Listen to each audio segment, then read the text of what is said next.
Wow. Gorgeous. Oh my god, look at the clouds. that was a bit of contrast. Can you tell us a little bit about who you are and where we are? My name's St. John Hall, Ireland, specifically Northern Ireland, town of Rostrevor. Very proud to be Irish. I didn't go the traditional route. I haven't gone to university. Left school to pursue a trade at 16. When I really started doing stuff, I became a chef, so I went to culinary school. I always liked to cook. My mum's a brilliant cook, so I was raised around it. I was raised in a kitchen. That's where the heart of the family is, I think. I did that whole cooking route until I was 18, and when I was finished my qualifications to cook, I decided this is not what I want to do any longer. I wanted to go snowboard. Since I was 12, that's what I, dream about when I went to sleep. I was like, but coming from Ireland, funnily enough, we get a lot of rain, we do not get a lot of snow. Going to do my snowboard instructor's qualifications sent me to New Zealand, and because their winter is our summer, it's very popular for people trying to do a double year to get into the industry, to do it one summer when they finish school, so they can jump straight into the instructing thing that winter.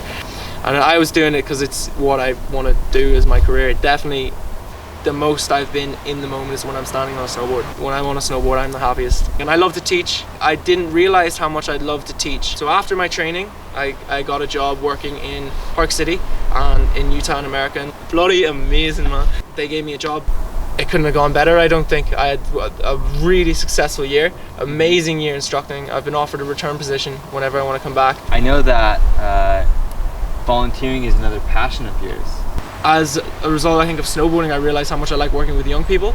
I did volunteering with a youth organization, and really I was just helping kids with outdoor activities. We went canoeing, kayaking, we go bouldering, pier jumping. That's so good. I want that so archery. bad. We used to take them to the driving range. We do zip lining, like loads. We also do residential programs, with kids from cities that may never have really been into the countryside and don't really know the outdoors. We do camping trips with them. We'll take them into the woods for 2 or 3 days. Yeah, as a part of that, and realizing that I really like working with young people, I want to build off it now. So being a teacher and kind of discovering your passion for teaching, did that lead you on this last retreat that you went on? The subject of the retreat was called Humor is Serious Business. It's a retreat to build a feeling of unity between the youth workers of Europe. The idea of Europe is that we are all neighbours and we are all a family. It was really nice, and the course consisted of 25 or 30 people from 10 different countries across Europe. It is not how to be funny. They were not teaching us to be not a comedian. It was a better understanding of different cultures, how to use humor as a way to break down boundaries, a way to bring people closer, and a way to understand people far better. We learned a lot about the histories of different countries, and I learned so much how a country's history will definitely affect how that country's humor is. Certain countries deal with certain historical events very differently. Everyone wants to laugh, everyone wants to have fun, everyone wants to be happy, and it was an amazing sense of unity that was brought through this course. And the great thing of these youth work courses, a lot of them are reimbursement. It's based on reimbursement. So what does that mean? You can put the money up front, so you pay for it up front, and then because they are funded by an EU program, they get grants, so they can give you the money back. So at the end of the day, it doesn't cost you a thing. You're trying to learn skills that you can give back to make the world a better place. Run off that and talk about how you're kind of saving up and budgeting to go on the next adventure, or to pursue the next passion, or to help the next person. After the snowboarding, I had no income during those 3 or 4 months, and that was when I was 18. And then from there, I have a cousin that does construction work in London, and he needed help with a job. So between seasons, America and New Zealand, I went and worked with him, and I worked and I earned money. I was doing 12-hour days. I was going on to the construction site in the morning. We were repairing concrete floors and doing this sort of work. I'd earned a decent amount of money working the construction, so I had a lot saved up. In Park City, I was earning money as a snowboard instructor, so I was able to buy a car. I was able to fund myself going up and down the mountain. I paid my rent, I bought my food. The next part of my life was I went to Bali. I had a cousin that I'd never met before in my life. He's the head of the World Bamboo Foundation, so he goes all over the world to speak. He's working on restoration of degenerated land all across Indonesia, because there's millions of hectares of degenerated land that's just been not farmed properly, and he, through his projects with bamboo, he helps village people, and he goes and tries to restore the growing properties of the land again and make it so it can be used for something again. Like, he's 35 and he's done more for this world than I think people that are here in their 70s. I helped him just intern work. Like, I wasn't getting paid, but he let me live with him and fed me for free. But I worked hard for him. I was spending every day learning about what he was doing, and like I was getting up at 8 in the morning researching on my laptop. And if you're interested in something and you see yourself doing, like, wanting to do it, it's amazing, I think, what you can do. But like, I was really interested and infected by his passion for what he was doing. I'd saved up money snowboarding, so I had a buffer to do little things. I'd gotten my tax rebate back from the UK, so I was nice.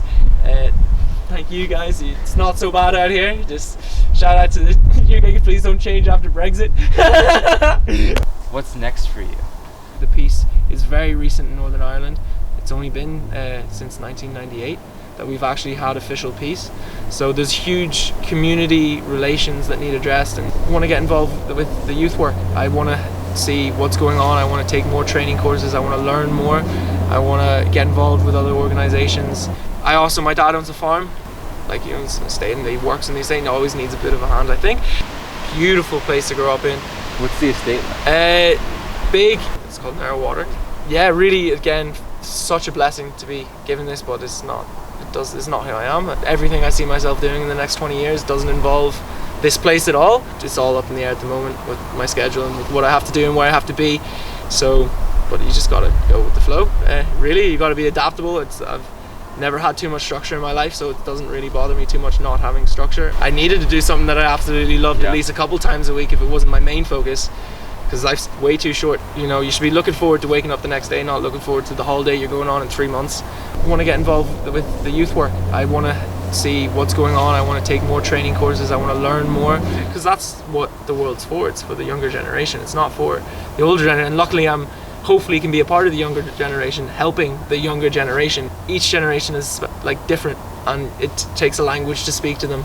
I think if you got more people with a cop on and more people involved, it's to spread awareness, to make other people realize, and just to bring a difference to like people that need it. I think when people get so focused on earning money and their whole goal is to just advance their career and take care of themselves, at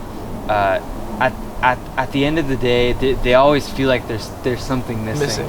And volunteer work kind of gives back. It kind of fills that sort of hole, because I think as humans we all really have the desire in it, whether we know it or not, to help one another. Yeah, we're inherently good, I think. The majority of people want to do good.